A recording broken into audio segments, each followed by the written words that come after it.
Good evening everyone. Before starting today's Hindu analysis ఒక్కసారి మేము offer చేసేటటువంటి కరెంట్ అఫైర్స్ కోర్స్ ఏదైతే ఉందో దాని గురించి ఒక్కసారి మాట్లాడతాను, ఒక్కసారి వినండి అమ్మా. Current affairs course, UPSC current affairs course స్వయానా నేనే టీచ్ చేస్తాను. మీకు ఎంత బేసిక్స్ నుంచి చెప్పడం జరుగుతుందో మీ అందరికీ తెలుసు. బేసిక్స్ నుంచి కంప్లీట్ అడ్వాన్స్డ్ లెవెల్ వరకు మిమ్మల్ని తీసుకెళ్లే పూర్తి బాధ్యత నాది. రైట్, మీకు దీనిలో వచ్చేది ఏంటంటే డైలీ హిందూ అనాలిసిస్ అనేది ప్రతిరోజు వస్తుంది. దాంతోపాటు ఎడిటోరియల్స్ ఏవైతే ఉంటాయో ఓన్లీ ఎడిటోరియల్ అనాలిసిస్ పెయిడ్ బ్యాచ్కు మాత్రమే రావడం అనేది జరుగుతుంది. 3, నేను స్వయానా రాసినటువంటి వండర్ఫుల్ హ్యాండ్ రిటన్ నోట్స్ ఏ రోజుకి ఆ రోజు everyday hand written notes PDF ఏదైతే ఐప్యాడ్లో చాలా చక్కగా నీట్గా మీకు ఈజీగా అర్థమయ్యే లాంగ్వేజ్లో రాయడం అనేది జరుగుతుందమ్మా. ఈ పీడిఎఫ్ ఇస్తాను. 4th, టెస్ట్లు అనేవి ఎవ్రీడే కరెంట్ అఫైర్స్ టెస్ట్లు అనేవి పెట్టడం అనేది జరుగుతుంది. దాంతోపాటు ఎవ్రీ ట్యూస్డే, థర్స్డే, సాటర్డే ఏం చేస్తాము అంటే ఎంసీక్యూ సెషన్స్ అనేవి పెట్టడం అనేది జరుగుతుంది.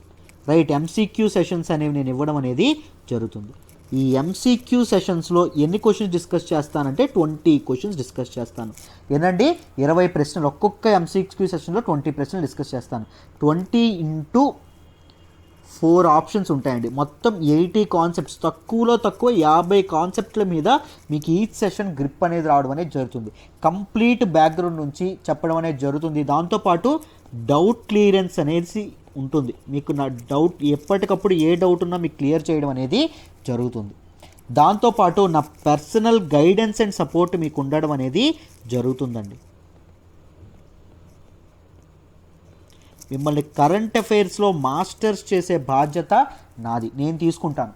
రైట్, మీకు యూపీఎస్సీ ఎగ్జామ్లో మీరు రిలేటెడ్ ప్రతి ఒక్క ఇది ఏదైతే ఉంటుందో మ్యాక్సిమం కవర్ చేయడానికి నేను ప్రయత్నిస్తాను. రైట్, నాతో వర్క్ చేయాలి అంటే, నాతో కలిసి కష్టపడాలి యూపీఎస్సీ కరెంట్ అఫైర్స్లో నేను మాస్టర్ అవ్వాలని మీకు అనిపిస్తే ఈ నెంబర్కి ఫోన్ చేయండి అమ్మా. లేదు నా నెంబర్కే మాట్లాడొచ్చు మీరు. This is my number. నాతోనే మీరు డైరెక్ట్గా మాట్లాడి మీరు ఏదో ఒక డెసిషన్ తీసుకోవచ్చు.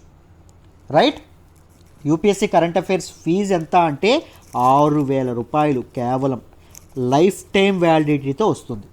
6,000 రూపీస్కి లైఫ్ టైం వ్యాలిడిటీ ఇస్తున్నాం. రైట్, 6,000 ఒకేసారి కట్టి పే చేయాలా అంటే లేదండి, 2,000 చొప్పున పెర్ మంత్ 2,000 కడుతూ మీరు కరెంట్ అఫైర్స్ కోర్స్లో జాయిన్ అవ్వచ్చు.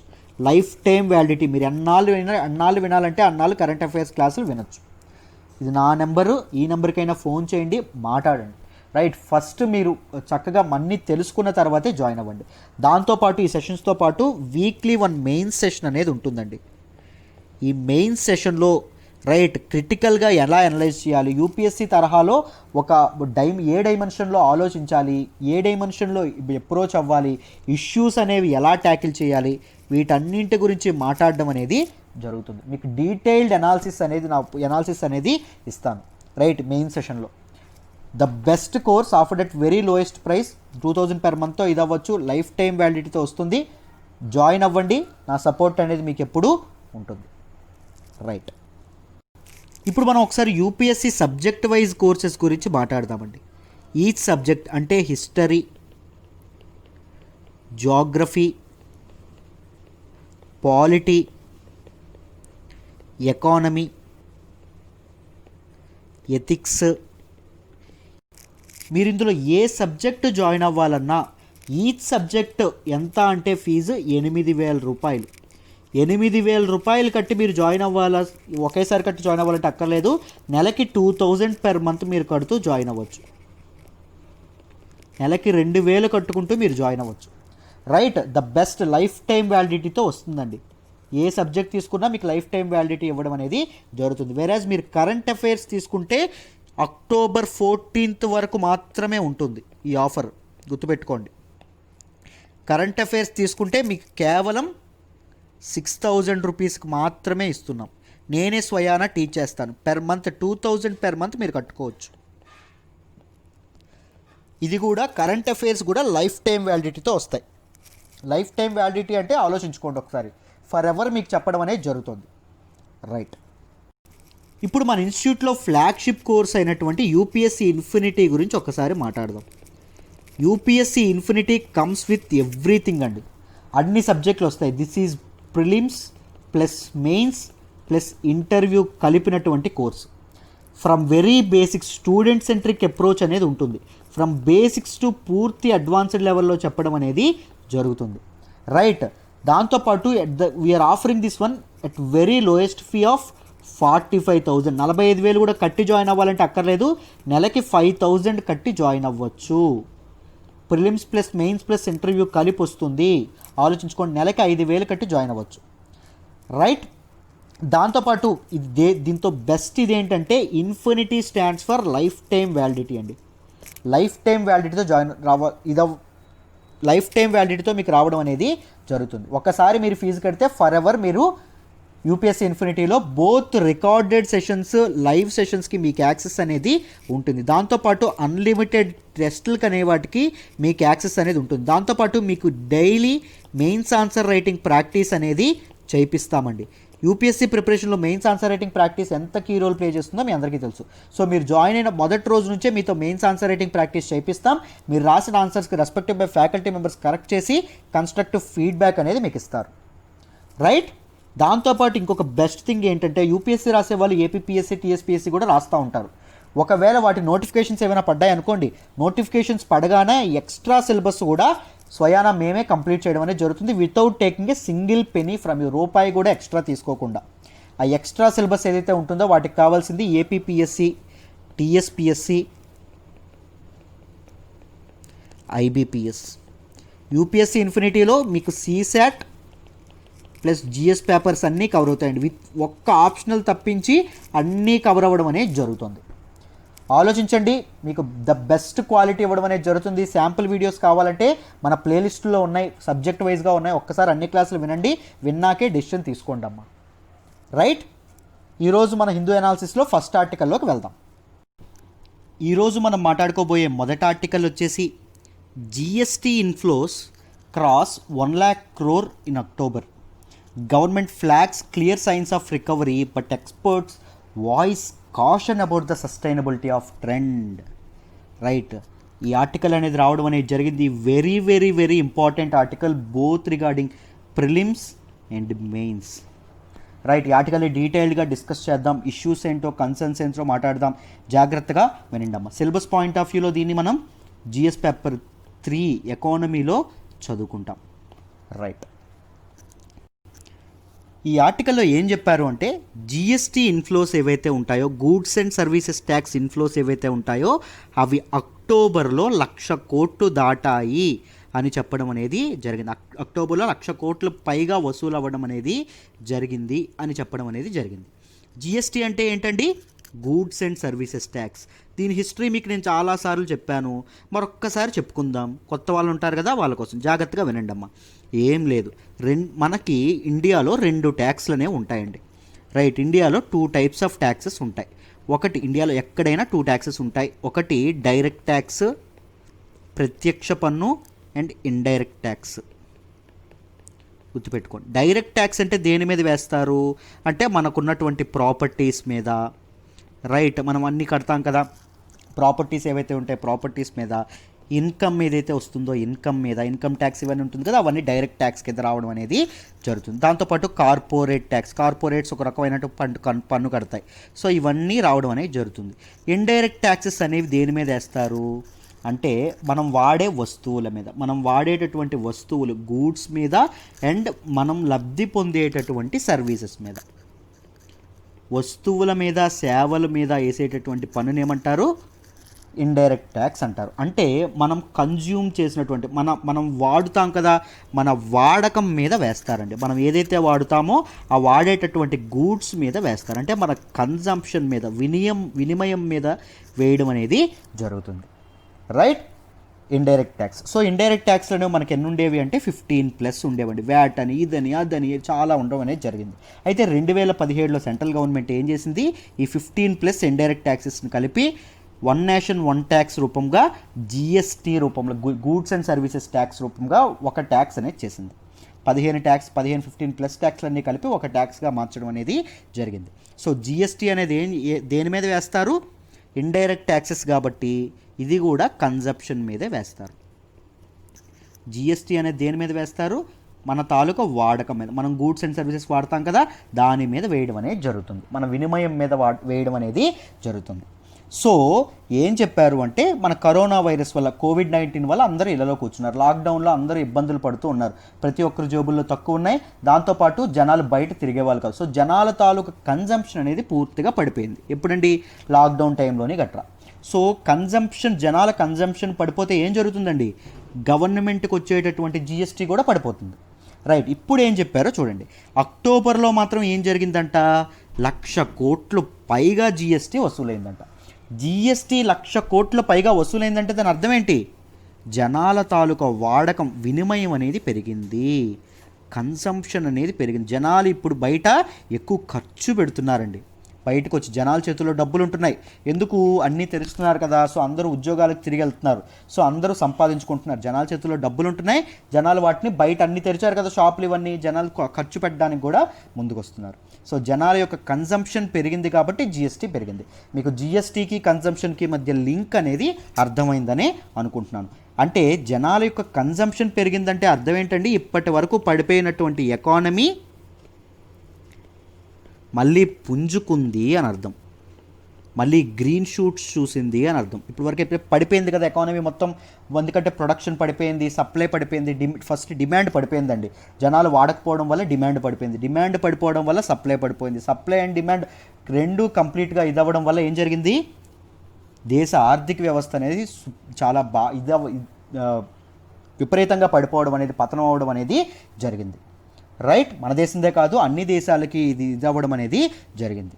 కానీ అక్టోబర్లో మాత్రం జిఎస్టీ తాలూకా రెవెన్యూస్ 1,05,000 కోట్లు 1.05 lakh crores వసూలైందని చెప్పి చెప్తున్నారు. 2019 ఇది ఎప్పుడండి? 2020 అక్టోబర్లో కదా, ఈ అక్టోబర్ గురించి మాట్లాడుతున్నాం. 2019 అక్టోబర్లో అంటే కరెక్ట్గా సంవత్సరం క్రితం ఎంత పెరిగింది అంటే 10% పెరిగిందంట. 10% రైజ్ చూసాము అని చెప్పడం అనేది జరిగింది. దాంతోపాటు ఫిబ్రవరి ఎప్పుడైతే ఈ కరోనా తతంగం అంతా స్టార్ట్ అయిందో, ఈ ఫిబ్రవరి 2020 ఏదైతే ఉందో దీనికంటే ఫిబ్రవరి 2020 తర్వాత ఈ స్థాయిలో నమోదవ్వడం హయ్యెస్ట్ రికార్డెడ్ ఎప్పుడండి అని చెప్తున్నారంటే అక్టోబర్ 2020 అని చెప్తున్నారండి. ఎంత వసూలైందని చెప్తున్నారు? +1 lakh crore, 1,00,000 కోట్లు పైగా జిఎస్టీ వసూలైందని చెప్తున్నారు. దేనికంటే clear sign? It is a clear sign for economy revival. Economic recovery ఏదైతే ఉందో, రికవరీ అవుతుంది అన్నదానికి it is a clear sign. దీంతో పాటు ఎకానమీ రికవర్ అయింది, 1,00,000 కోట్లు వసూలు చేశాము అని చెప్తూనే ఏం చెప్పారు? Q1లో మొత్తం కాంట్రాక్షన్ ఎంతని చెప్పారు? 23.9 కాంట్రాక్ట్స్ అని చెప్పడం అనేది జరిగింది. అంత పడిపోయిందని చెప్పడం అనేది జరిగింది. అంటే 2019 Q1 అంటే ఏంటండి? మొదటి క్వార్టర్ అంటే ఏంటి? ఫస్ట్ 3 months, జనవరి, ఫిబ్రవరి, మార్చ్. ఫస్ట్ క్వార్టర్లో ఎంతండి పడిపోయిందని చెప్పారు? 23.9% కాంట్రాక్షన్ జరిగిందని చెప్తున్నారు. కానీ ఎకనమిస్టులు, దాంతోపాటు బిజినెస్ మ్యాన్ ఏం చెప్తున్నారు అంటే, ఈ గ్రోయింగ్ ట్రెండ్ ఏదైతే ఉందో ఇది ఇలా కంటిన్యూ అవుతుందో లేదో చెప్పలేము. They are questioning about the sustainability of this trend. ఎంత దూరం ఇది సస్టైనబుల్గా ఈ గ్రోత్ అనేది ఉంటుంది, గ్రోత్ రేట్ అనేది ఇదవుతుంది అని చెప్పలేకపోతున్నాం అని చెప్పడం అనేది జరిగింది. ఎందుకు అంటే ఈ గ్రోత్ ఏదైతే ఉందో, జిఎస్టీ కలెక్షన్స్లో ఈ డెవలప్మెంట్ ఏదైతే ఉందో, ఈ ఇంక్రీజ్ ఏదైతే ఉందో, ఇది దేనివల్ల ఇండ్యూస్ అవ్వచ్చు అంటే ఫెస్టివ్ సీజన్. ఇప్పుడు పండగలు కదా, పండగ టైంలో మన ఇండియన్స్ ఎక్కువగా ఖర్చు పెట్టడం అనేది జరుగుతుంది. ఫెస్టివ్ కన్జంప్షన్ ఏదైతే ఉందో, ఫెస్టివ్ డిమాండ్ ఏదైతే ఉందో, దానివల్ల ఇన్ఫ్యూజ్ అయినటువంటి గ్రోత్ తప్ప ఇంకా ఎకానమీ రివైవ్ అయిందని చెప్పి మనం కన్క్లూజన్కి రాలేము, ఎకానమీ రికవర్ అవుతుందని చెప్పి కన్క్లూజన్కి రాలేము అని చెప్పారండి. Right, but one thing to be sure, economy అనేది తప్పకుండా రికవర్ అవుతుంది. రైట్, అది ఎప్పటి నుంచో మనం మాట్లాడుకుంటున్నాం. ఎకానమీ రికవరీ అనేది కంపల్సరీ అవుతుంది. ఎందుకు? ఇండియాలో మార్కెట్ అనేది ఎక్కువ, ఇండియాలో ప్రొడక్షన్ అనేది ఎక్కువ, ఇండియాలో సప్లై చైన్స్ అనేవి ఎక్కువ. రైట్. ఇండియా అనే తన ఎకనామిక్ రికవరీ కోసం బయట వాళ్ళ మీద డిపెండ్ అవ్వక్కర్లేదండి. ఇండియాలో ఎంతమంది 130 కోట్ల మంది జనాభా ఉన్నారు, వీళ్ళు సరిపోతారు, వీళ్ళు సరిగ్గా వాడితే సరిపోతుంది ఎకానమీ రికవర్ అవుతుంది. బట్ ఇంత త్వరగా ఎకానమీ రికవర్ అవ్వడం అనేది ఎవరు ఎక్స్పెక్ట్ చేయలేదు. బట్ ఎకానమీ అనేది ఇంత త్వరగా రికవర్ అవ్వడం నిజంగా మంచి విషయమే. రైట్. అయితే ట్యాక్స్ ఎక్స్పర్ట్స్ ఏమంటున్నారు అంటే, రైట్, కొంతమంది ట్యాక్స్ ఎక్స్పర్ట్స్ ఏమంటున్నారంటే జిఎస్టీ కలెక్షన్స్లో మంచి ఇది వచ్చింది కదా, జిఎస్టీ రెవెన్యూస్ అనేవి పెరిగినాయి. బట్ సో మీరు జిఎస్టీ సెస్ ఏదైతే జిఎస్టీ స్టేట్స్కి ఇచ్చేటటువంటి జిఎస్టీ కంపెన్సేషన్ కూడా పెంచండి. మొన్నటి వరకు కొంత అగ్రీడ్ అమౌంట్ అనేది మీకు వచ్చింది కదా, సో ఈ కంపెన్సేషన్ స్టేట్స్కి ఇచ్చేటటువంటి కంపెన్సేషన్ కూడా పెంచమని చెప్పడం అనేది జరిగిందండి. రైట్. సో ఇక్కడ చెప్తాను చూడండి, జిఎస్టీ కంపెన్సేషన్ అంటే ఏంటో మీరు తెలుసుకోవాలి. జిఎస్టీ తీసుకొచ్చిన తర్వాత ఏమైందంటే సెంట్రల్ గవర్నమెంట్కి చాలా స్టేట్ గవర్నమెంట్స్ తమ తాలూకా ట్యాక్సేషన్ పవర్స్ అనేవి ఇచ్చేయడం అనేది జరిగింది. స్టేట్స్కి రావాల్సిన రెవెన్యూ అనేది జిఎస్టీ ఇంప్లిమెంటేషన్ వల్ల తగ్గడం అనేది జరిగింది. సో సెంటర్ మరి ఏం చెప్పింది అంటే స్టేట్స్కి, మీరేం కంగారు పడకండి బాబు, మేము ఎంతో కొంత కంపెన్సేషన్ ప్రతి ఏడు కంపెన్సేషన్ అనేది చేస్తాం. ఈ ఒక 14% గ్రోత్ రేట్ లెక్క అనుకుందాం. ఈ సంవత్సరానికి నెక్స్ట్ ఇయర్కి మీకు 14% పెరుగుతుంది మీ రెవెన్యూ అన్నట్టు అనుకుందాం. ఈ 14% పెరగడానికి ఏమాత్రం తగ్గింది అనుకోండి, ఆ తగ్గిన అమౌంట్ మేము కంపెన్సేట్ చేస్తాం. ఇది చెప్పడం అనేది జరిగింది సెంట్రల్ గవర్నమెంట్. కానీ మొన్నటికి మొన్న జిఎస్టీ కంపెన్సేషన్ మేము ఇవ్వలేము, ఎందుకు అంటే కరోనా వైరస్ అనేది act of God. Right, act of God. ఇది కరోనా వైరస్ అని వస్తుందని మేము ముందు కలగంటామా? మేమెంత బర్డెన్ ఫేస్ చేస్తున్నామో స్టేట్స్ అంతే బర్డెన్ ఫేస్ చేయాలి. రైట్. సో మేము కంపెన్సేషన్ చెల్లించే పొజిషన్లో లేము అని చెప్పి సెంట్రల్ గవర్నమెంట్ చెప్పడం అనేది జరిగింది. రైట్. అయితే స్టేట్ గవర్నమెంట్స్ దీనికి ఇదైతే సెంట్రల్ గవర్నమెంట్ ఏం చేస్తుంది అంటే ఏదైతే షార్ట్ ఫాల్ ఉందో దాన్ని అప్పు తెచ్చుకుంటాం, మేము అప్పు తెచ్చి మీకు ఇస్తాంలేండి, కంగారు పడమాకండి, ఫ్యూచర్ సెస్ కలెక్షన్స్లో ఫ్యూచర్ జిఎస్టీ కంపెన్సేషన్ ఏదైతే ఇస్తామో దాని నుంచి మేము ఇది రిడీమ్ చేసుకుంటామో అని చెప్పడం అనేది ఇది చేసుకుంటామని చెప్పడం అనేది దీన్ని జిఎస్టీ కంపెన్సేషన్ గురించి I have explained it hundreds of times, many times మీకు ఇన్ డీటెయిల్ ఎక్స్ప్లెయిన్ చేశాను. రైట్. ఐ హోప్ మీకు ఇది ఎక్కడి వరకు అర్థమైందనే అనుకుంటున్నాను. రైట్. అయితే చూడండి అమ్మ, జిఎస్టీ కలెక్షన్, జిఎస్టీ రెవెన్యూస్ ఎంత పెరిగాయో జిఎస్టీ సెస్ కలెక్షన్స్ కూడా అదే విధంగా పెరిగాయండి. జిఎస్టీ సెస్ కలెక్షన్స్ మొత్తం 8,011 crores పెరగడం అనేది జరిగింది. జిఎస్టీ సెస్ అంటే ఏంటో మీకు అర్థం కావట్లేదు కదా. సెస్ అంటే సింపుల్గా మామూలుగా మన దగ్గర నుంచి వసూలు చేసినటువంటి ట్యాక్స్ ఏదైతే ఉంటుందో ఆ ట్యాక్స్ గవర్నమెంట్ డిఫరెంట్ పనులకు ఉపయోగపడుతుంది.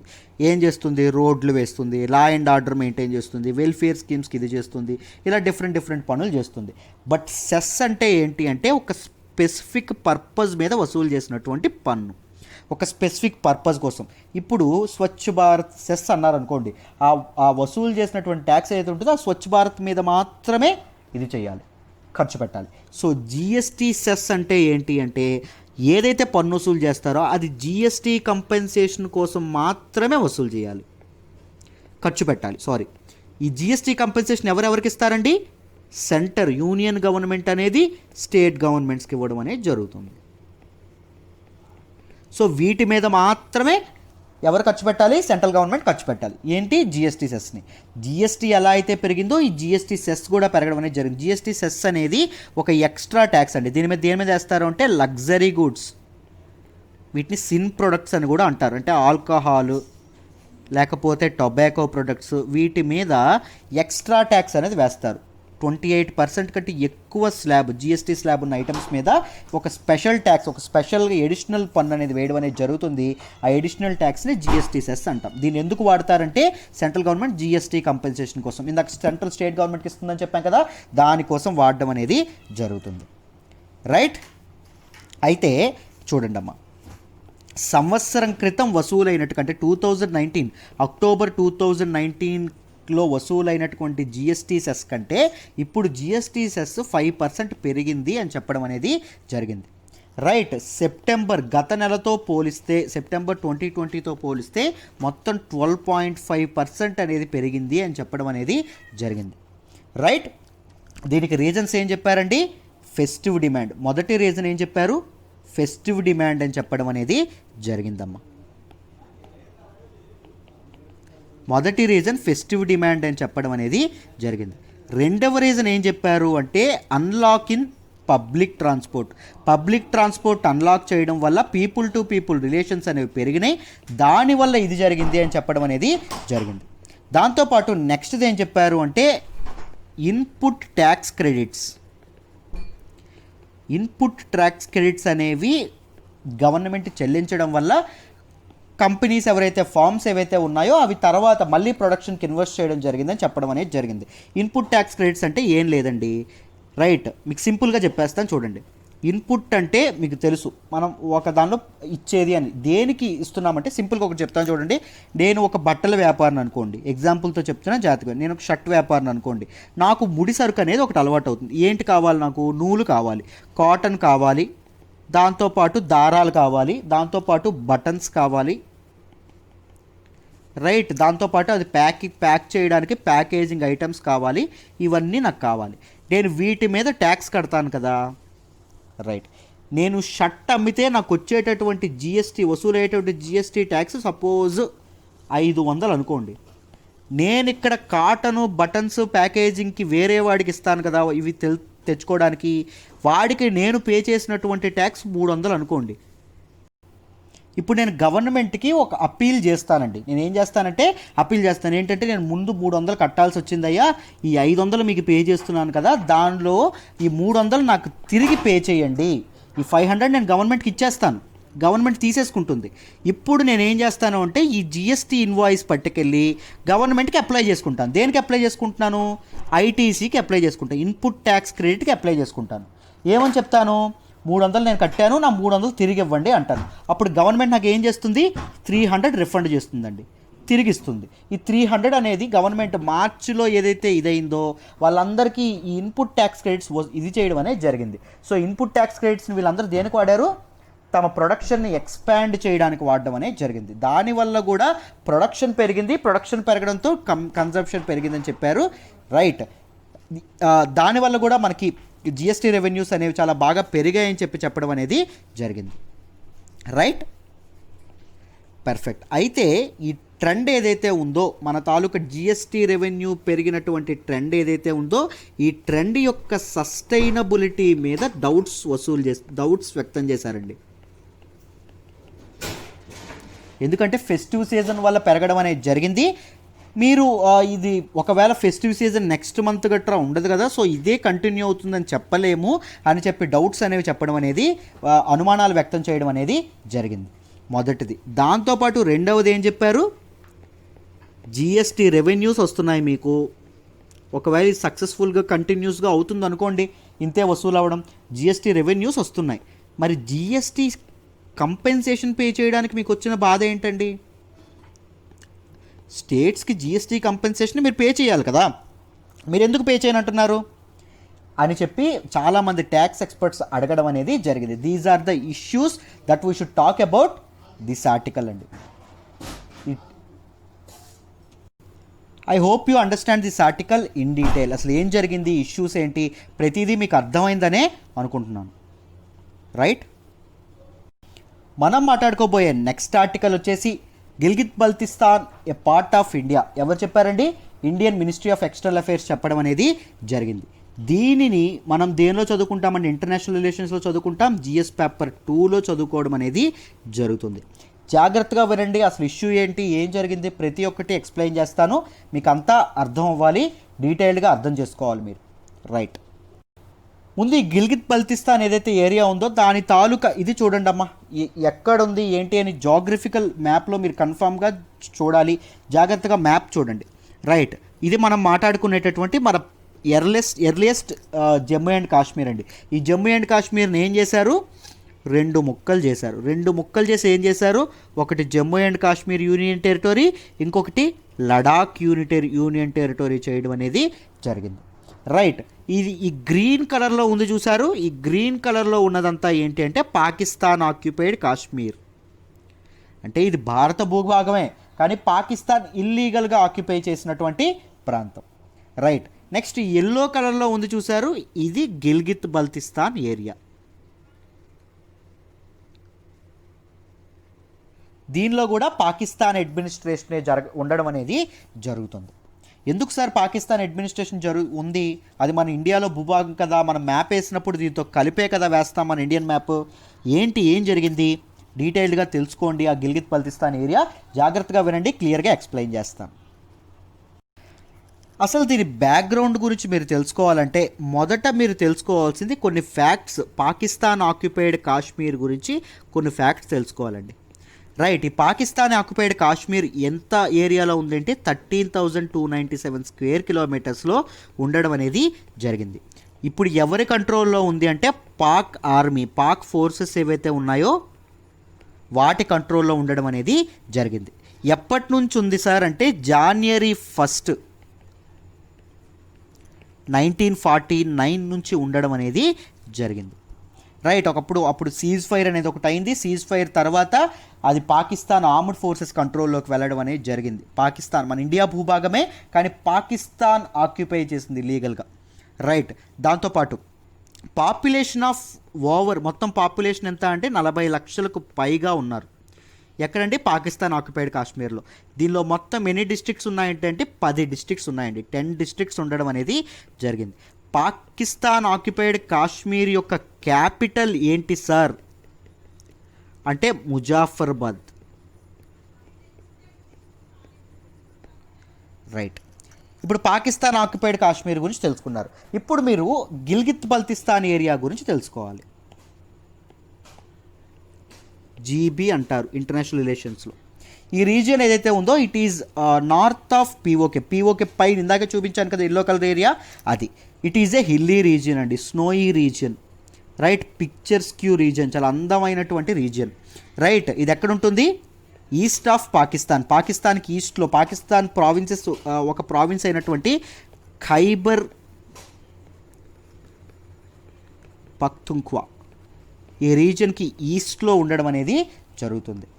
రైట్, దీని ఏరియా ఎంత అంటే చాలా ఎక్కువ, 72,871 స్క్వేర్ కిలోమీటర్స్. అంటే it is almost 5.5 times of PoK, Pakistan occupied Kashmir area. దీని పాపులేషన్ మాత్రం ఓన్లీ 20 lakh అండి. ఎందుకంటే ఇట్ ఈజ్ ఇన్హాబిటెంట్ రీజియన్ కాదు. రైట్, ఎందుకంటే అది ఆ స్నోయి మౌంటైన్స్ ఉండడం వల్ల పాపులేషన్ అనేది చాలా తక్కువ అక్కడ. Right, it is divided into 3 administrative divisions అండి, అండ్ 10 డిస్ట్రిక్ట్స్, 10 జిల్లాలుగా విడదీయడం అనేది జరిగింది. Right, both Pakistan and Gilgit Baltistan ఏవైతే ఉన్నాయో ఇవి అటానమస్ టెరిటరీస్. దీన్ని పాకిస్తాన్ పరిపాలిస్తున్నప్పటికీ పాకిస్తాన్ బయటికి అనౌన్స్ చేసుకోలేదు పాకిస్తాన్ ఏరియా అని. రైట్, ఎందుకు అంటే అవి ఇండియావి కాబట్టి. రైట్, అవి భారత భూభాగాలు, కానీ పాకిస్తాన్ అడ్మినిస్ట్రేషన్ చేయడం అనేది జరుగుతుంది. Right, these are the facts about Pakistan occupied Kashmir and Gilgit Baltistan. ఎందుకు వచ్చాయి, ఏమొచ్చాయి మీరు డీటెయిల్డ్గా తెలుసుకోవాలి. పుట్టు పూర్వోత్తరాల నుంచి తెలుసుకోవాలంటే ఇప్పుడు సెషన్లో కాస్త కష్టం. Try to join this current affairs course. నేను అక్కడ మరీ బ్యాక్గ్రౌండ్ ఇప్పుడే బ్యాక్గ్రౌండ్ నుంచి చెప్తాను, ఇంకా బ్యాక్గ్రౌండ్ నుంచి వెళ్ళడం అనేది జరుగుతుంది. కోర్స్లో మీకు ఇన్ డీటెయిల్ చెప్పడం అనేది జరుగుతుంది. దట్ ఈజ్ ఒక హిస్టరీ గురించి తెలుసుకోవాలి, అన్నీ ఇంక్లూడ్ అయి ఉంటుంది. It consumes a lot of time, అందుకే ఇక్కడ చెప్పట్లేదండి, ఎక్కువ ఆర్టికల్స్ కవర్ చేయాలి కాబట్టి. రైట్, కోర్స్లో ఒకసారి జాయిన్ అవ్వండి, వీలైతే మనం మాట్లాడదాం ఆ రోజు. రైట్, నెక్స్ట్ చూడండి అమ్మ, అసలు ఏం జరిగింది అంటే రీసెంట్గా పాకిస్తాన్ యొక్క సుప్రీంకోర్టు ఏం చేసింది అంటే ఒక ఆర్డర్ పాస్ చేసింది. ఈ ఆర్డర్ ఏ విధంగా పాస్ చేసింది అంటే 2018 అడ్మినిస్ట్రేటివ్ ఆర్డర్ని ఎమెండ్ చేస్తూ ఏం చెప్పింది అంటే గిల్గిత్ బల్తిస్తాన్ ఏరియా ఏదైతే ఉందో అక్కడ ఎలక్షన్స్ కండక్ట్ చేయండి అని పాకిస్తాన్ అడ్మినిస్ట్రేషన్ని కోరడం అనేది జరిగిందమ్మా. పాకిస్తాన్ అడ్మినిస్ట్రేషన్ ఏం కోరింది? ఎలక్షన్స్ కండక్ట్ చేయండి అని చెప్పడం అనేది జరిగింది. రైట్, జనరల్ ఎలక్షన్స్ కండక్ట్ చేయమని. రైట్, అయితే ఈ వెడ్డింగ్ తర్వాత ఏం చేసింది అంటే, ఇండియా ఏం చేసిందంటే పాకిస్తాన్ ఇక్కడ ఎవరైతే డిప్లొమాట్ ఉంటారో ఆయనకి ఒక ఇది కూడా ఒక నోటీస్ కూడా ఇవ్వడం అనేది జరిగింది. ఇండియా ఒక స్ట్రాంగ్ ప్రొటెస్ట్ అనేది తెలియజేయడం అనేది జరిగింది పాకిస్తాన్ సుప్రీంకోర్టు యొక్క నిర్ణయం మీద, వెడ్డింగ్ మీద, తీర్పు మీద. ఎందుకంటే అది భారత భూభాగం అయితే అక్కడ మీరెవరు జనరల్ ఎలక్షన్స్ కండక్ట్ చేయడానికి అని చెప్పడం అనేది జరిగింది. అక్కడ ఆ రీజియన్లో పాకిస్తాన్ సుప్రీంకోర్టు ఆర్డర్ మేరకు ఆగస్ట్ 18న ఇది జరగాలి కానీ, ఎలక్షన్స్ జరగాలి కానీ, కోవిడ్-19 పాండమిక్ వల్ల పోస్ట్ పోన్ అవ్వడం అనేది జరిగింది. కానీ రీసెంట్గా పాకిస్తాన్ ఏం అనౌన్స్ చేసిందంటే, మేము అక్కడ లెజిస్లేటివ్ అసెంబ్లీ ఏదైతే ఉందో దానికోసం మేము ఇది కండక్ట్ చేయబోతున్నాము, ఎలక్షన్స్ కండక్ట్ చేయబోతున్నాము అని చెప్పడం అనేది జరిగింది. రైట్, మన ఇండియా ఏరియా అయితే పాకిస్తాన్ ఎలక్షన్స్ కండక్ట్ చేస్తాను అంటే తప్పు కదండి. రైట్, కరెక్టా? తప్పు. రైట్, అందుకోసం అని చెప్పి రీసెంట్గా మన ministry of external affairs minister ఎవరైతే ఉన్నారో ఆయన రిటాలియేట్ చేయడం అనేది జరిగిందండి. ఆయన రివర్స్గా మాట్లాడడం అనేది జరిగింది. ఏం చెప్పారు? ఇస్లామాబాద్ అనేది ఆల్రెడీ ఆక్రమించుకున్నదే కాక దానిని తన లీగల్ స్టేటస్ అనేది అక్కడ పొందాలని చూస్తుంది. రైట్, ఇల్లీగల్గా ఫోర్సిబుల్గా ఆక్యుపై చేసుకుంది పాకిస్తాన్ ఇండియా నుంచి. రైట్, ఆ ప్రాంతంలో ఇలాంటి చర్యలు ఏవైతే ఉన్నాయో లోకస్ స్టాండీ అంటే ప్రజెంట్ ఉన్నటువంటి సిచ్యువేషన్ ఏదైతే ఉందో దానిని చేంజ్ చేసేటటువంటి ప్రయత్నాలు ఏవైతే ఉన్నాయో, ఆల్టర్ చేసేటటువంటి ప్రయత్నాలు ఏవైతే ఉన్నాయో అవి నిజంగా సివియర్ కాన్సిక్వెన్సెస్కి దారితీస్తాయని చెప్పడం అనేది జరిగింది. రైట్, పాకిస్తాన్ ఆ ప్లేస్లో మెటీరియల్ చేంజెస్ తీసుకురావడం అనేది చాలా తప్పు. ఇండియన్ టెరిటరీలో మెటీరియల్ చేంజెస్ తీసుకురావడం మంచి పని కాదు అని చెప్పడం అనేది జరిగింది. దాంతోపాటు ఇండియా తాలూకు యూనియన్ టెరిటరీస్ అయిన Jammu and Kashmir, Ladakh and Gilgit Baltistan area ఏవైతే ఉన్నాయో they are integral parts of India. Right, integral parts of India అండి. రైట్, ఎందుకు అంటే అప్పటి ఎవరైతే మన ముందు గిల్గిత్ అండ్ బల్తిస్తాన్ ఏరియా అయితే సింపుల్గా చెప్తాను చూడండి. గిల్గిత్ బల్తిస్తాన్ ఏరియా ఏదైతే ఉందో that is a part of princely state of Jammu and Kashmir అండి. జమ్మూ అండ్ కాశ్మీర్ రాజ్యం ఏవైతే ఉందో రైట్ దానిలో అంతర్భాగంగా ఉండేది గిల్గిత్ అండ్ బల్తిస్తాన్ ఏరియా. దానిని 1947లో ఆ రాజు ఎవరైతే ఉంటారో ఆయన దీనికి అప్పగించడం అనేది జరిగింది, ఇండియాకి అప్పగించడం అనేది జరిగింది. కానీ పాకిస్తాన్ ఫోర్సెస్ దాంతోపాటు అక్కడ ఉన్నటువంటి లోకల్ ట్రైబ్స్ కలిసి దాన్ని ఆక్రమించుకోవడం అనేది జరిగింది. ఎవరి నుంచి? ఇండియా నుంచి. తర్వాత దానికోసం ఒక సొల్యూషన్ కోసం రెండు కంట్రీస్ ప్రయత్నించినా ఇప్పటి వరకు తేలలేదు. ఎవరికి చెందాలి ఆ ఏరియా అనేటటువంటి మ్యాటర్ అయితే ఎటువైపు రాలేదు. రైట్, ఇప్పటికే ఇది నడుస్తూనే ఉంది. ఇది సింపుల్గా చెప్పాలంటే. రైట్, సో ఆ యూనియన్ ఆఫ్ ఇండియాకి ఆయన అప్పగించడం ఏదైతే ఇది ఉందో 1947లో అప్పగించారో, బట్ అప్పగించినప్పటికీ మీరు బలవంతంగా దాన్ని లాక్కోవడం అనేది తప్పు అని చెప్పడం అనేది జరిగింది. ఎలక్షన్లు కండక్ట్ చేయడం కాదు, మీరు అర్జెంటుగా అక్కడ నుంచి ఇమీడియట్గా వెకేట్ చేయండి అని చెప్పడం అనేది జరిగింది. ఇమీడియట్ వెకేషన్ని ఇండియా కోరడం అనేది జరిగిందండి. ఎవరి నుంచి? పాకిస్తాన్ నుంచి. Right, this is all about this article అండి. మీకు గిల్గిత్ బల్తిస్తాన్ ఏరియా గురించి, పీఓకే గురించి అన్నీ డీటెయిల్డ్గా అర్థమయ్యాయి అనుకుంటున్నాను. సుప్రీంకోర్టు ఏం రూలింగ్ ఇచ్చింది, ఇప్పుడు ఇండియా ఏం రిటాలియేటరీ స్టేట్మెంట్ ఇచ్చింది, అన్నీ మీకు డీటెయిల్డ్గా అర్థమయ్యాయనే అనుకుంటున్నాను. Right, let's move to the next article అమ్మ. మనం మాట్లాడుకోబోయే నెక్స్ట్ ఆర్టికల్ వచ్చేసి more ups than downs in India ties after the initial uncertainty relations with India picked up steam under Trump. దీన్ని మనం సిలబస్ పాయింట్ ఆఫ్ వ్యూలో GS paper 2 international రిలేషన్స్లో చదువుకుంటాం. In the context India US relations గురించి మాట్లాడేటప్పుడు తెలుసుకుంటాం. జాగ్రత్తగా వినండి, very important article. A lot of information దీనిలో ఇవ్వడం అనేది జరిగింది. Under Trump's administration, Trump government దీనిలో ఇండియా అండ్ యుఎస్ రిలేషన్స్ అనేవి ఏ విధంగా ఉన్నాయి అని చెప్పి డీటెయిల్డ్గా ఆర్టికల్లో చాలా బాగా రాశారు. ఒక్కసారి వినండమ్మా, డీటెయిల్డ్గా మీకు అర్థమవుతుంది. ట్రంప్ ఎప్పుడు వచ్చారండి దీనిలోకి? 2016లో మన అమెరికా అధ్యక్షుడు అవ్వడం అనేది జరిగింది. ప్రెసిడెన్షియల్ ఎలక్షన్స్లో విన్ అయ్యి 2016లో ఆయన రావడం అనేది జరిగింది. ఈయన వచ్చిన తర్వాత అఫీషియల్స్ ఇన్ ద మోడీ గవర్నమెంట్లో ఉన్నటువంటి అఫీషియల్స్ వాళ్ళు చాలా భయపడ్డారండి. Something bad will happen to India US relations అని చెప్పి భయపడడం అనేది జరిగింది. వీళ్ళు భయపడినట్టుగానే ఇనిషియల్ స్టేజెస్లో ట్రంప్ వచ్చి రాగానే కొన్ని విపరీతమైన నిర్ణయాలు తీసుకున్నాడు. రైట్, తీసుకున్నారు ఆయన. రైట్, దేనికి ఎగ్నెస్ట్గా? ఇండియాస్ ఎక్స్పెక్టేషన్స్ ఫ్రమ్ యుఎస్ నుంచి ఇండియాస్ ఎక్స్పెక్టేషన్స్కి ఎగ్నెస్ట్గా ఈయన కొన్ని నిర్ణయాలు తీసుకోవడం అనేది జరిగింది. మొదటి నిర్ణయం ఏంటంటే వీసా రిస్ట్రిక్షన్స్ అనేవి పెంచడం అనేది జరిగిందండి. H1B వీసాస్ గురించి వీటి గురించి మనం మాట్లాడాం. వీసా రిస్ట్రిక్షన్స్ పెంచడం అనేది జరిగింది. వీసా రిస్ట్రిక్షన్స్ పెంచడం వల్ల ఏమైంది, ఇండియన్ ఐటీ ఇండస్ట్రీ ఏదైతే ఉందో దానికి చాలా పెద్ద నష్టం అనేది జరగడం అనేది జరిగింది. రైట్, ఐటీ ఎంప్లాయీస్ ఎవరైతే ఉన్నారో, ఇక్కడ నుంచి వెళ్ళేటువంటి ఇమిగ్రెంట్స్ ఎవరైతే ఉన్నారో వాళ్ళు చాలా బాధలు కష్టాలు పడడం అనేది జరిగింది. దాంతోపాటు యుఎస్ నుంచి ఇండియాకి వచ్చేటటువంటి రెమిటెన్సెస్ ఏవైతే ఉన్నాయో వాటికి కూడా పెద్ద దెబ్బ తగలడం అనేది జరిగింది. 2, ఇండియాని ఆయన ఏమన్నాడంటే తారీఫ్ కింగ్ అని చెప్పి వ్యాఖ్యానించడం అనేది జరిగింది. తారీఫ్ కింగ్ అంటే ఏంటి అంటే కస్టమ్స్ డ్యూటీ పన్ను అనేది ఇంపోర్ట్ ట్యాక్స్ ఏదైతే ఉందో దాన్ని ఎక్కువ వేస్తారు అని చెప్పడం అనేది జరిగింది. రైట్, ఎవరు, ఇండియా. దట్ ఈజ్ యుఎస్ ఇంట్రెస్ట్కి వ్యతిరేకం అని చెప్పి ఆయన చాలా సివియర్గా దాన్ని అప్పుడు మాట్లాడడం అనేది జరిగింది. దాంతోపాటు ఇండియాని అండ్ చైనాని ఎండగడుతూ రెండింటిని తిడుతూ ఏం చెప్పాడు అంటే వీళ్ళు వాళ్ళ ట్రేడ్ కోసం చూసుకుంటున్నారు, వాళ్ళ ఎకానమీగా డెవలప్ అవ్వడం కోసం చూసుకుంటున్నారు, but they are not fighting under climate change. Climate change విషయంలో వాళ్ళు అసలు ఇది అవ్వట్లేదు.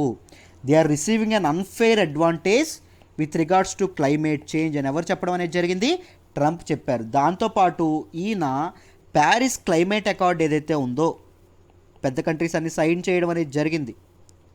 రైట్, క్లైమేట్ని కన్జర్వ్ చేస్తామని చెప్పి ఈ ప్యారిస్ క్లైమేట్ అకార్డ్ నుంచి యుఎస్ తప్పుకోవడానికి ఇది ఒక ఇంపార్టెంట్ రీజన్ అవ్వడం అనేది జరిగింది. Right, but after an year 2017 నుంచి థింగ్స్ అనేవి కంప్లీట్గా చేంజ్ అయ్యాయండి. ఇండియన్ యుఎస్ రిలేషన్స్ అనేవి కంప్లీట్గా మారిపోవడం అనేది ఒక ప్రోగ్రెస్ రావడం అనేది జరిగింది. రైట్, ఆయన పిఎం మోడీని వైట్ హౌస్కి ఇన్వైట్ చేయడం అనేది జరిగింది. రైట్, దాంతోపాటు ట్రంప్ అక్కడి నుంచి సౌత్ ఏషియా పాలసీ అనేది పట్టుకోవడం అనేది జరిగింది. సౌత్ ఏషియా పాలసీ అంటే ఏంటంటే strengthening relations with South Asia, economic, political and strategic relations South Asian కంట్రీస్తో ఇది చేయడం. దాంతోపాటు క్వాడ్ ఏదైతే ఉంటుందో, క్వాడ్రిలేటరల్ సెక్యూరిటీ ఏదైతే ఉంటుందో ఆ గ్రూపింగ్ని ఇంకాస్త రివైవ్ చేయడం, స్ట్రెంథన్ చేయడం. క్వాడ్ గ్రూపింగ్ అంటే ఎవరెవరిదండి, మీరు గమనిస్తే క్వాడ్ 1 ఫెయిల్ అయిన తర్వాత క్వాడ్ 2 తీసుకురావడం అనేది జరిగింది మీ అందరికీ. నేను చాలాసార్లు ఈ కోర్సులో చాలామందికి మా ఎంసీక్యూ ఎక్స్ప్లెనేషన్లో కానీ దీనిలో కానీ చెప్పడం అనేది జరిగింది స్టూడెంట్స్కి. రైట్, దాంతోపాటు హిందూ అనాలిసిస్లో కూడా కొన్నిసార్లు కవర్ చేయడం అనేది జరిగింది. క్వాడ్ గ్రూపింగ్ అంటే ఏంటి, ఎవరెవరున్నారు, ఇండియా, యుఎస్, జపాన్, ఆస్ట్రేలియా.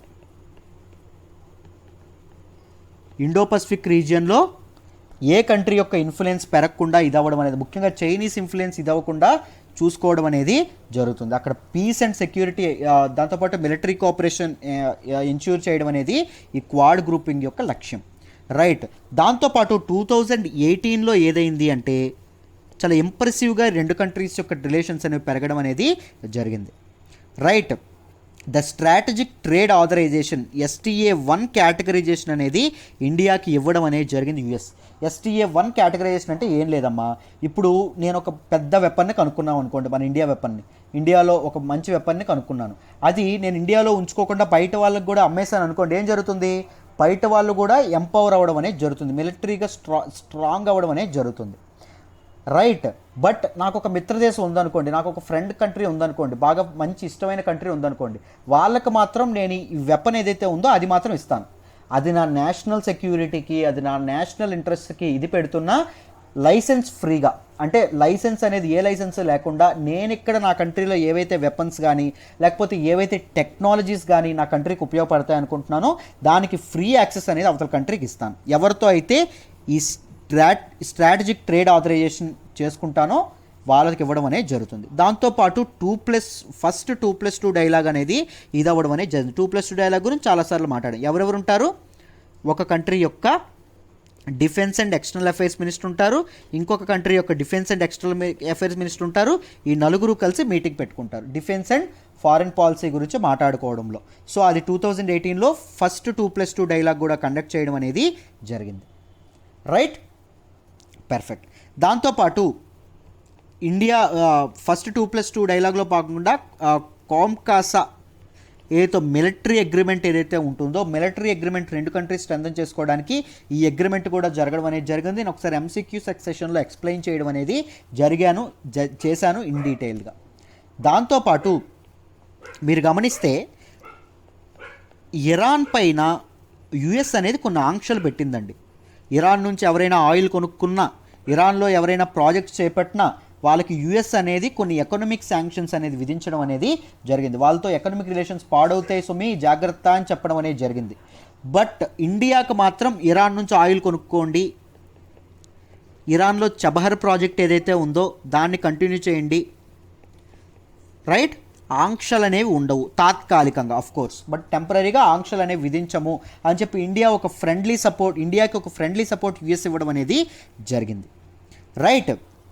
దాని తర్వాత మనం ఇంపార్టెంట్ విషయం మాట్లాడుకుంటే డోక్లాం కాన్ఫ్లిక్ట్ ఏదైతే ఉంటుందో చైనాలో 2017లో ఏదైతే అవుతుందో ఆ టైంలో కూడా ఇండియా తన మారల్ సపోర్ట్ అనేది, మిలిటరీ సపోర్ట్ అనేది ఇవ్వడం అనేది జరిగింది, రైట్. మిలిటరీ సపోర్ట్ ఏదైతే, సేల్స్ సపోర్ట్ ఏదైతే ఉంటుందో అది ఇవ్వడం అనేది జరిగింది. దాంతోపాటు ఫైనాన్షియల్ యాక్షన్ టాస్క్ ఫోర్స్లో 2 లిస్టులు ఉంటాయని చెప్పుకున్నాం, గ్రే లిస్ట్ ఒకటి, బ్లాక్ లిస్ట్ ఒకటి. రీసెంట్గా పాకిస్తాన్ దే లిస్ట్లో ఉండిపోయింది, గ్రే లిస్ట్లో ఉండడం అనేది జరిగింది మీరు గమనిస్తే. సో 2018లో పాకిస్తాన్ గ్రే లిస్ట్లోకి వెళ్ళడానికి మెయిన్ కారణం, హెల్ప్ చేసింది ఎవరు, గ్రే లిస్ట్లోకి పాకిస్తాన్ పంపించడానికి మనకు హెల్ప్ చేసింది ఎవరు, యుఎస్.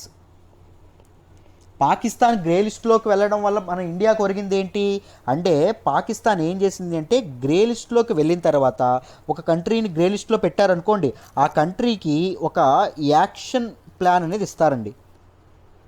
అసలు గ్రే లిస్ట్లో ఎందుకు పెడతారు, ఏంటి సార్ ఈ ఫైనాన్షియల్ యాక్షన్ టాస్క్ ఫోర్స్ అని నేను చాలాసార్లు ఎక్స్ప్లెయిన్ చేశాను.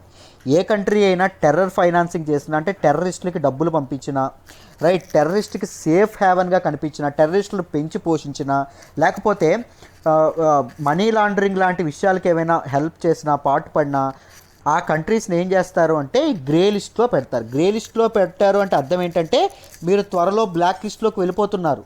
ఎప్పుడు వెళ్ళిపోతారు, మేము ఇస్తాం కదా ఒక యాక్షన్ ప్లాన్, ఆ యాక్షన్ ప్లాన్ ఫుల్ఫిల్ చేయకపోతే, మేము చెప్పినట్టు నడుచుకోకపోతే మీరు బ్లాక్ లిస్ట్లోకి వెళ్ళిపోవడం ఖాయం అనేటటువంటి ఒక వార్నింగ్ ఇవ్వడం, రైట్. పాకిస్తాన్ని గ్రే లిస్ట్లో పెట్టడం అనేది జరిగింది, రైట్, పెట్టడం అనేది జరిగింది. పాకిస్తాన్కి ఒక యాక్షన్ ప్లాన్ ఇచ్చారు, ఏం చెప్పారు, టెర్రరిస్టులు మీరు చక్కగా ఏ యాక్షన్ తీసుకోకుండా వదిలేస్తున్నారు, అలా వదిలేయడం తప్పు, టెర్రరిస్టుల మీద యాక్షన్ తీసుకోండి అని చెప్పడం అనేది జరిగింది. సో ఇండియాకి థ్రెట్ అయినటువంటి టెర్రరిస్ట్ గ్రూప్స్ ఏవైతే ఉంటాయో, టెర్రరిస్ట్ ఆర్గనైజేషన్స్ ఏవైతే ఉంటాయో వాటి మీద పాకిస్తాన్ తప్పనిసరిగా చర్యలు తీసుకోవాల్సి వచ్చింది, రైట్. అది ఇండియాకి చాలా మేలు జరిగిందనే చెప్పుకోవాలి. ఇండియా మీద చాలా అటాక్స్ చేసినటువంటి టెర్రరిస్ట్ ఆర్గనైజేషన్స్ ఏవైతే ఉంటాయో వాటి మీద పాకిస్తాన్ గవర్నమెంట్ యాక్షన్ తీసుకోవడం అనేది జరిగింది. ఎందుకు అంటే గ్రే లిస్టులోంచి బయటికి వెళ్ళడానికి, right. I hope it is clear. ఇక్కడి వరకు మీకు అర్థమైందనే అనుకుంటున్నాను. ప్రతి అడుగున మిలిటరీ కాన్ఫ్లిక్ట్ ఎదురైనా, లేకపోతే ఈ మారల్ సపోర్ట్ కావాలన్నా, ప్రతి దగ్గర కోవిడ్-19 కోసం హెల్త్ సపోర్ట్ కావాలన్నా, హెల్త్ ఇన్ఫ్రాస్ట్రక్చర్ పెంచాలన్నా, యుఎస్ అనేది మనకి అండర్ ట్రంప్ అడ్మినిస్ట్రేషన్ యుఎస్ అనేది మనకి ఎప్పుడూ సపోర్ట్ చేస్తూనే ఉండడం అనేది జరిగింది. దాంతోపాటు మనకి ఇప్పుడు ప్రజెంట్ ఎనిమీ అయినటువంటి, గుర్తుపెట్టుకోండి, చైనా ఏదైతే స్టార్ట్ చేసిందో belt and road initiative, BRI అంటాం. ఈ BRI belt and road initiative అంటే మార్గాలు, సముద్ర మార్గాల్ని, రోడ్డు మార్గాల్ని ప్రపంచం మొత్తం నిర్మించడం. ఎందుకు, తన ట్రేడ్ని ఇంప్రూవ్ చేసుకోవడానికి, రైట్, తన ట్రేడ్ని ఇంప్రూవ్ చేసుకోవడానికి దీన్ని ఇది చేయడం అనేది జరిగింది. సో ఈ బిఆర్ఐని ఎప్పుడూ యుఎస్ అనేది అపోజ్ చేస్తూనే ఉండడం అనేది జరిగింది. దాంతోపాటు యుఎస్ 5G ఫర్మ్స్ ఏవైతే ఉన్నాయో అవి డేటా చోరీ చేస్తున్నాయి, మన డేటాను వేరే వాళ్ళకి అమ్మడం అనేది జరుగుతుంది అని చెప్పి 5Gని కూడా కంప్లీట్గా అపోజ్ చేయడం అనేది, చైనా యొక్క 5G ఫర్మ్స్ని కూడా అపోజ్ చేయడం అనేది జరిగింది, రైట్. కానీ ఎప్పుడు యుఎస్ అనేది ఇండియాకి సపోర్ట్గా ఉందా అంటే లేదండి. యుఎస్ క్యాపిటలిస్టిక్ కంట్రీస్ ఏవైతే ఉంటాయో అవి అవకాశవాదులండి, అవకాశాన్ని చూసి రైట్ ఇదవ్వడం అనేది జరుగుతుంది. సో ట్రంప్స్ అడ్మినిస్ట్రేషన్ ఎప్పుడూ ఇండియాకి సపోర్ట్గా లేదు, అప్పుడప్పుడు ఎగనెస్ట్గా ఉండడం అనేది జరిగింది. ముఖ్యంగా యుఎస్ తాలిబాన్ పీస్ డీల్స్, నేను ఇది చాలాసార్లు చెప్పానండి, ఈ పీస్ డీల్స్ ఎందుకు జరిగాయి. ఇవి యుఎస్ అనేది తాలిబాన్లతో పీస్ ఒప్పందం చేసుకోవడం అనేది జరిగింది. These Talibans are very very serious threat to ఇండియాకి చాలా సీరియస్ థ్రెట్. ఇండియా అనేది వాళ్ళతో, సో యుఎస్ అనేది వాళ్ళతో పీస్ డీల్ చేసుకోవడం జరిగింది, ఏదైతే జరిగిందో దాని ఎఫెక్ట్ ఇండియా మీద పడవచ్చు, రైట్. తాలిబాన్లు మళ్ళీ గవర్నమెంట్లోకి రావచ్చు, ఎక్కడ, ఆఫ్ఘనిస్తాన్లో వస్తే ఇప్పుడు ప్రజెంట్ ఉన్నటువంటి ఆఫ్ఘనిస్తాన్లో ఉన్నటువంటి stable and formal government fail అవుతుంది. ఫెయిల్ అయితే ఆఫ్ఘనిస్తాన్ అండ్ ఇండియా రిలేషన్స్ ఏవైతే ఉన్నాయో కంప్లీట్గా పాడైపోతాయి. దాంతోపాటు ఇండియాలో ఏవైతే టెర్రరిస్ట్ అటాక్స్ ఏవైతే ఉన్నాయో అవి కూడా ఇంక్రీజ్ అయ్యే అవకాశం ఉందని చెప్పి ఇండియా భయపడడం అనేది జరుగుతుంది. ఇండియా యొక్క నేషనల్ సెక్యూరిటీ ఏదైతే ఉందో దానికి చాలా ఇబ్బంది జరుగుతుంది. జాతీయ భద్రతకి చాలా పెద్ద ముప్పు ఉంది ముందు అని చెప్పి చెప్పడం అనేది జరుగుతుంది. రైట్. దాంతోపాటు మనం రీసెంట్గా చూసుకుంటే ట్రంప్ వెళ్ళిపోతూ కూడా ఇండియా అండ్ యుఎస్ రిలేషన్స్ని చాలా బాగా స్ట్రెంథన్ చేయడం అనేది జరిగిందండి. రీసెంట్గా US state of defence and US state secretary ఎవరైతే ఉన్నారో వీళ్ళు 2+2 డైలాగ్ కోసం ఇండియాకి రావడం అనేది జరిగింది. దానిలో భాగంగా చాలా మంచి ఇంపార్టెంట్ ఇవేవైతే ఉన్నాయో మిలిటరీ ఇవేవైతే ఉన్నాయో డీల్స్ ఏవైతే ఉన్నాయో వాటిని ఇది చేయడం అనేది జరిగింది. రైట్. దాంతోపాటు మనం మాట్లాడుకుంటే రీసెంట్గా మీకు తెలుసు ఇంపార్టెంట్ డీల్ ఏం చేశారు, BECA agreement, basic exchange and cooperation agreement. Right. అలాంటి ఇంపార్టెంట్ డిఫెన్స్లో మిలిటరీలో ఉపయోగపడే ఇంపార్టెంట్ అగ్రిమెంట్స్ కూడా ఇది చేయడం అనేది జరిగింది. ఎలక్షన్స్ దగ్గరలో పెట్టుకొని నిజంగా వాళ్ళు ఇండియాని విజిట్ చేయడం అనేది ఇండియా అండ్ యుఎస్ రిలేషన్స్కి ఒక నిజంగా అద్దం పడుతుందనే చెప్పుకోవచ్చు. దాంతోపాటు మనం జమ్మూ అండ్ కాశ్మీర్లో ఆర్టికల్ 370ని ఇది చేసి రివోక్ చేసి ఏం చేసాం, స్పెషల్ స్టేటస్ అనేది రద్దు చేసాం. దేని special status? Jammu and Kashmir యొక్క స్పెషల్ స్టేటస్. దాంతోపాటు సిటిజన్షిప్ అమెండ్మెంట్ యాక్ట్ కూడా తీసుకొచ్చాం. ఈ రెండింటికి ఎగాలిటేరియన్ కమ్యూనిటీస్ ఏవైతే ఉన్నాయో అవన్నీ అపోజ్ చేసేయండి. చాలా కంట్రీస్ అపోజ్ చేయడం అనేది జరిగింది. బట్ యుఎస్ మాత్రం ఎటువంటి కామెంట్ దీని మీద ఇవ్వడం అనేది జరగలేదు. That is an internal matter of India అని చెప్పడం అనేది జరిగింది. ఆ టైంలో కూడా ఇండియాకి యుఎస్ అనేది ఫ్రెండ్గా ఉండడం అనేది జరిగింది. సో ట్రంప్స్ అడ్మినిస్ట్రేషన్లో మొదట కాస్త ఇబ్బంది పెట్టిన యుఎస్ మనకి తర్వాత యుఎస్ అండ్ ఇండియా రిలేషన్స్ అనేవి చాలా మెరుగయ్యాయి అని చెప్పి చాలా అద్భుతంగా ఈ ఆర్టికల్లో చెప్పారండి. రైట్. ఐ హోప్ ఈ ఆర్టికల్ మీకు డీటెయిల్డ్గా అర్థమైందనే అనుకుంటున్నాను, అర్థం చేసే ప్రయత్నం అయితే చేశాననే అనుకుంటున్నాను. Right. Let's move to the next article అమ్మా.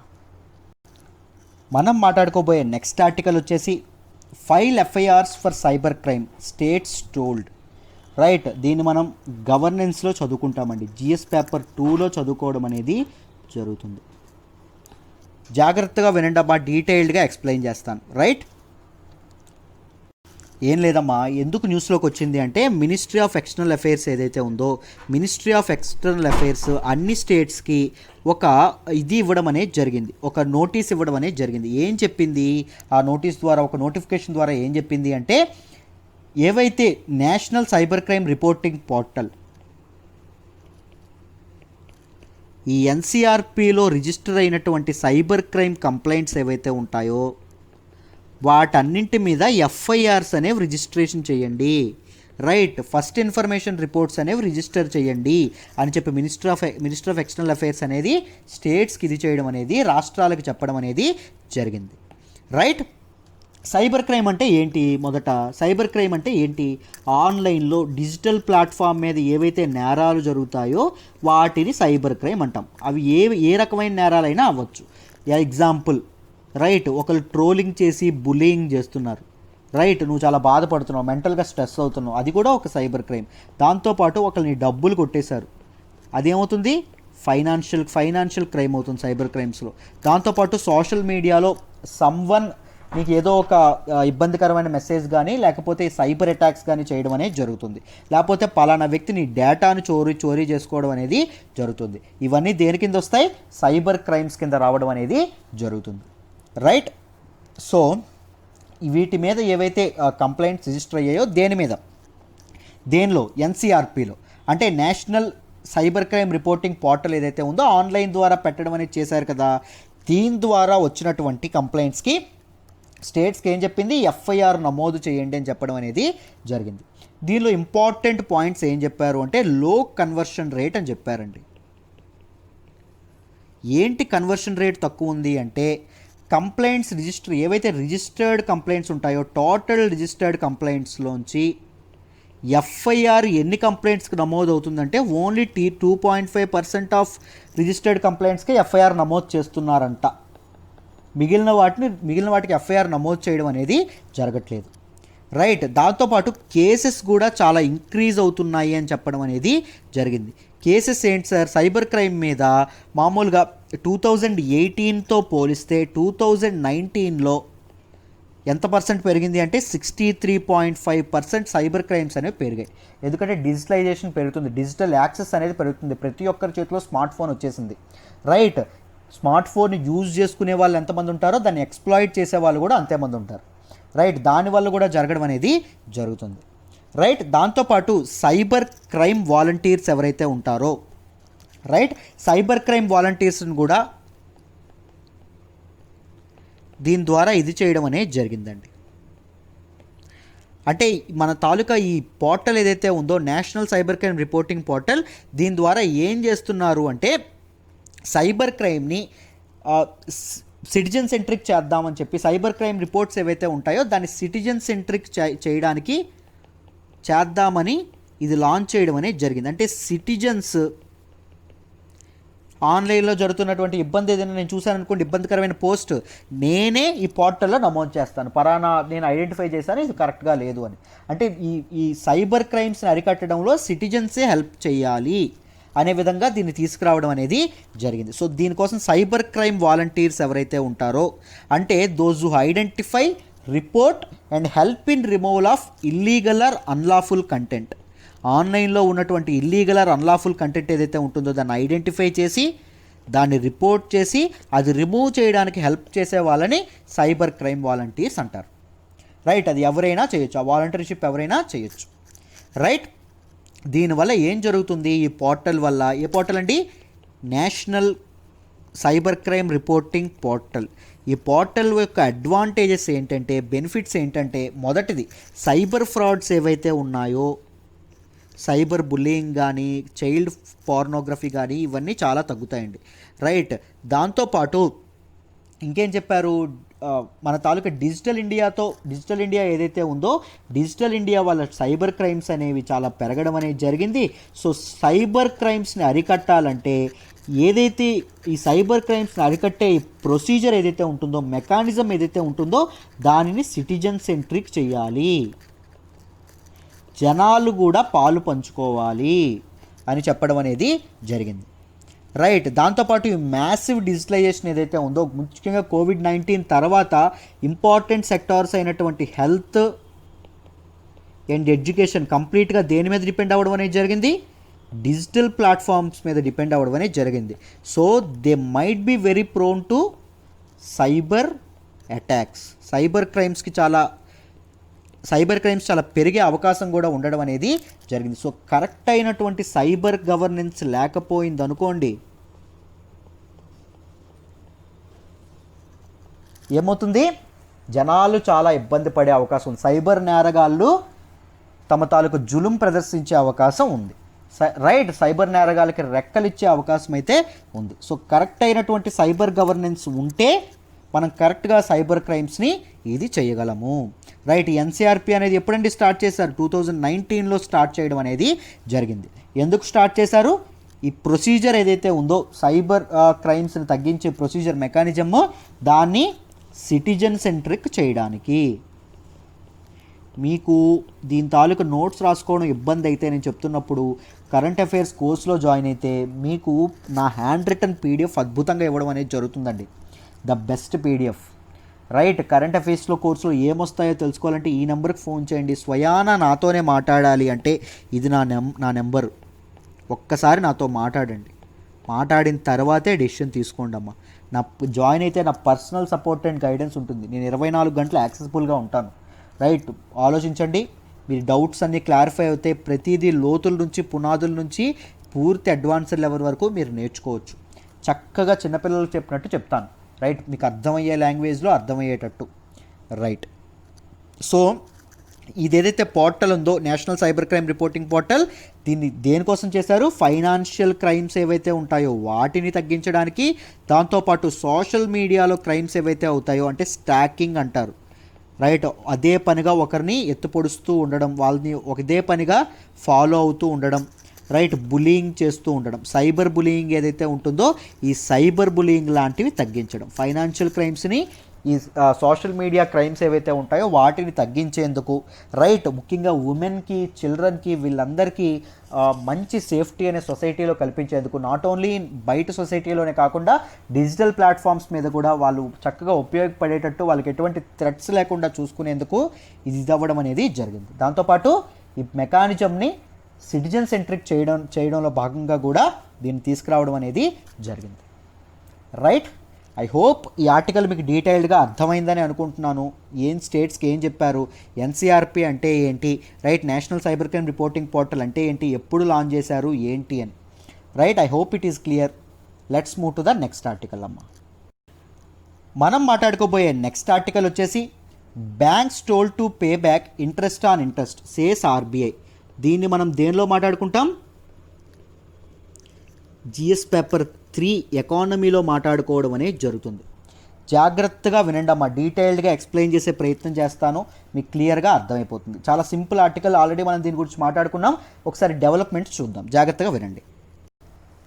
మీకు ఈ ఆర్టికల్ అర్థం కావాలంటే ముందు ఈ ఆర్టికల్ వెనుకున్నటువంటి బ్యాక్గ్రౌండ్ మీకు అర్థం కావాలి. బ్యాక్గ్రౌండ్ చెప్తాను చూడండి. కోవిడ్-19 వచ్చింది. కోవిడ్-19 ఏం తీసుకొచ్చింది, ఒక్క హెల్త్ క్రైసిసే తీసుకొచ్చిందా, కాదు, రైట్, ఆరోగ్య సంక్షోభమే తీసుకురాలేదు, ఎకనామిక్ క్రైసిస్ కూడా తీసుకొచ్చింది, ఆర్థిక సంక్షోభం కూడా తీసుకొచ్చింది. అంతేనా, జనాల చేతిలో డబ్బులున్నాయా లేవు. కోవిడ్-19 వల్ల ఏమైంది, జనాలు చాలామంది ఎంప్లాయ్మెంట్ కోల్పోయారు, చాలామంది ఇంట్లో ఖాళీగా కూర్చోవడం జరిగింది, చాలామంది శాలరీస్ అనేవి తగ్గిపోవడం అనేది జరిగింది. సో చాలామంది చేతుల్లో డబ్బులు లేవు.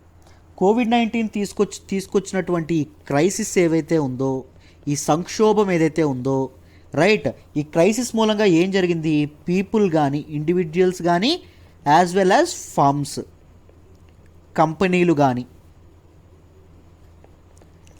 లోన్స్ అవేవైతే అప్పటి వరకు లోన్స్ తీసుకున్నాయో ఆ లోన్స్ కట్టలేనటువంటి పరిస్థితి. రైట్, ఆదాయం లేకపోతే నువ్వు అప్పు చెల్లించగలవా, అప్పు తీర్చగలవా, అప్పు తీర్చలేవు. సో వీళ్ళందరూ లోన్లు కట్టలేకపోతున్నారు కాబట్టి ఆర్బీఐ అనేది ఏం ప్రకటించింది, మీ అందరికీ తెలుసు, లోన్ల మీద మారటోరియం ప్రకటించడం అనేది జరిగింది. లోన్ మారటోరియం ప్రకటించడం అనేది జరిగింది. లోన్ మారటోరియం అంటే ఏంటండి, అంటే మనం నెల నెల ఈఎంఐలు కడతాం కదా, ఈఎంఐలు పూర్తిగా క్యాన్సిల్ చేయడం కాదు, ఈఎంఐలకు ఒక పాజ్ ఇవ్వడం. మీరు ఇప్పుడు కట్టలేకపోతున్నారు కాబట్టి ఎప్పుడు పరిస్థితులు బాగుంటాయో అప్పుడే కట్టండి అనేటటువంటి ఒక పాజ్ ఇచ్చింది. ఎంతవరకు ఏ పీరియడ్ నుంచి ఏ పీరియడ్ వరకు ఇచ్చింది సార్ ఈ మారటోరియం అంటే, మార్చి నుంచి ఆగస్టు వరకు 6 నెలల కాలం ఇవ్వడం అనేది జరిగింది. రైట్, అయితే మారటోరియం అంటే ఏం చేస్తుంది, తర్వాత కట్టాలి, ఇప్పుడు కట్టక్కర్లేదు అనేటటువంటి ఒక ప్రొవిజన్ ఇండివిజువల్స్కి ఇవ్వడం. మీరు ఎప్పుడైతే పనులు స్టార్ట్ అవుతే అప్పుడే కట్టండి, ఈ 6 నెలలు మీరు లోన్లు కట్టక్కర్లేదు, రైట్, ఇప్పుడు పర్లేదు అని చెప్పడం. కానీ ఈ మారటోరియం తెస్తూనే ఒక లిటిగేషన్ పెట్టింది. ఏంటి, రైట్, ఇప్పుడు సపోజ్ నేను చెప్తాను చూడండి. సపోజ్ ఒక 10,000 రూపాయలు నేను లోన్ తీసుకున్నాను. 10,000 రూపాయలు నా లోన్కి 10% ఇంట్రెస్ట్ అనుకోండి. సపోజ్ ఈ 6 నెలలకి ఎంత అవుతుందండి, సంవత్సరానికి 1,000 రూపాయలు, 6 నెలలకి ఎంత అవుతుంది, 500 అవుతుంది. రైట్, 10,500. నేను మామూలుగా గవర్నమెంట్ కరెక్ట్గా చెప్పాలంటే 10,500 నన్ను పే చేయమనాలి. రైట్, ఎప్పుడు, ఆగస్టు తర్వాత. కానీ గవర్నమెంట్ ఏం చేసింది అంటే ఈ 500 ఎక్స్ట్రా వడ్డీ ఏదైతే ఉంటుందో దాని మీద కూడా ఎక్స్ట్రా వడ్డీ వేసింది, అంటే కాంపౌండ్ ఇంట్రెస్ట్ వేసింది, చక్రవడ్డీ వేయడం అనేది జరిగింది. ఈ 500 మీద ఇంకో 10% వడ్డీ వేయడం అనేది జరిగింది. అంటే మొత్తం నేను ఎంత కట్టాలి, 10,550 కట్టాలి. మరి 50 రూపాయలు నాకు నష్టమే కదా, అదే 50 రూపాయలు కాదు, 10,525 కట్టాలి. రైట్, ఈ 25 రూపాయలు నాకు నష్టమే కదా. నాకు మామూలుగా గవర్నమెంట్ ఏం చేయాలి, కోవిడ్-19లో ఇబ్బంది పడ్డాను, నేను మా పిల్లం బిడ్డల్ని పోషించుకోలేకపోతున్నాను కాబట్టి నాకు ఎంతో కొంత లోన్ తగ్గించాలి. 10,500 నుంచి 10,000 కట్టు, అసలే కట్టు బాబు, ఇంట్రెస్ట్ కట్టక్కర్లేదు అనాలి. కానీ గవర్నమెంట్ ఏం చేస్తుంది, మారటోరియం నేను తీసుకున్న పాపానికి నాకు ఎక్స్ట్రా డబ్బులు కట్టమంటుంది. దీని మీదుగా చాలామంది ఇండివిజువల్స్ సుప్రీంకోర్టుకి వెళ్ళారండి.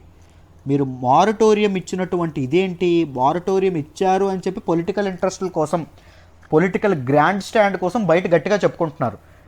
కానీ మారటోరియం వల్ల జనాలకు వచ్చినటువంటి రిలీఫ్ ఏంటి, మీరు ఎక్స్ట్రా డబ్బులు వసూలు చేస్తుంటే అని చెప్పి పిటిషన్ దాఖలు చేశారండి.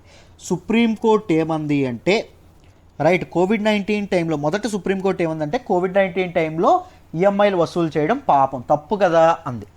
దానికి గవర్నమెంట్ అండ్ ఆర్బీఐ వచ్చి ఈఎంఐలు వద్దంటారు ఏంటండి, కంప్లీట్గా పూర్తిగా వాటిని వేవ్ ఆఫ్ చేస్తే ఏం జరుగుతుంది అంటే బ్యాంకులు ఇన్స్టెబిలైజ్ అవుతాయి, బ్యాంకింగ్ సిస్టమే పడిపోతుంది, దేశ ఆర్థిక వ్యవస్థే కుప్పకూలిపోతుంది.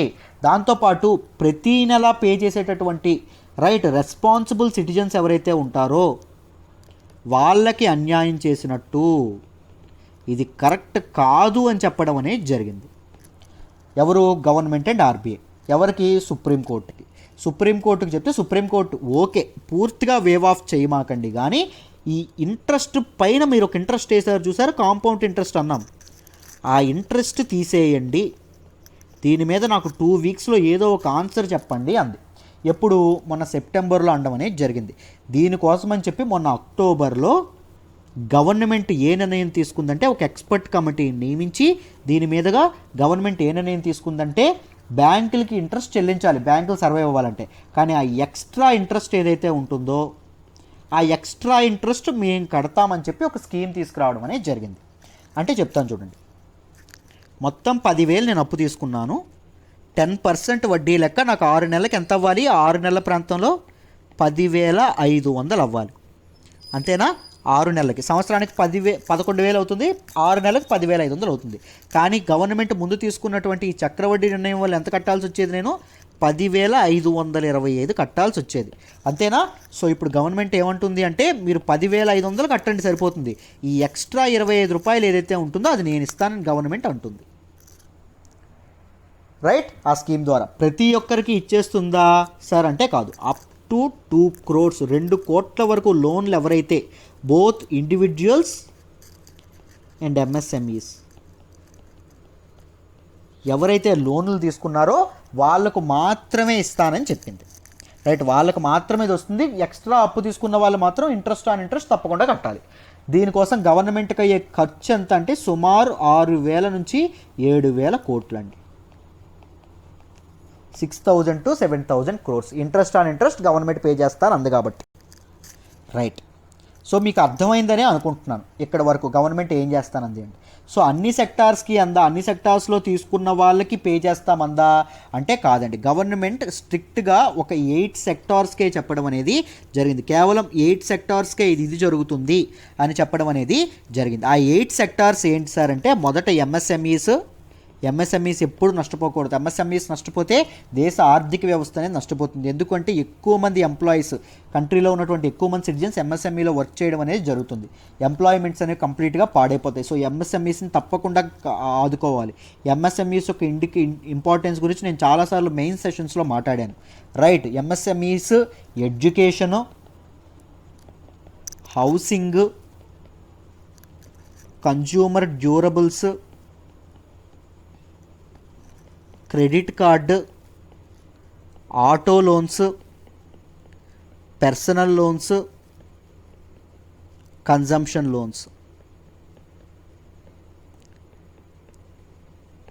వీటి మీద చెల్లిస్తాము, ఆ కాంపౌండ్ ఇంట్రెస్ట్ మేము చూసుకుంటాము ఈ కొత్త స్కీమ్ ద్వారా అని సెంట్రల్ గవర్నమెంట్ భరోసా ఇవ్వడం అనేది జరిగింది. దీనికి సంబంధించినటువంటి ఇదేదైతే ఉందో నోటిఫికేషన్ ఏదైతే ఉందో దానిని మొత్తం అన్ని బ్యాంకులకి పాస్ చేయడం జరిగింది అని చెప్పి ఈ ఆర్టికల్లో ఆర్బీఐ చెప్పడం అనేది జరిగింది. ఇప్పటి వరకు లోన్ తీసుకున్నటువంటి వ్యక్తులు ఎవరైతే ఉన్నారో వాళ్ళకి ఇది నిజంగా ఒక రిలీఫ్ అని అనుకోవచ్చు.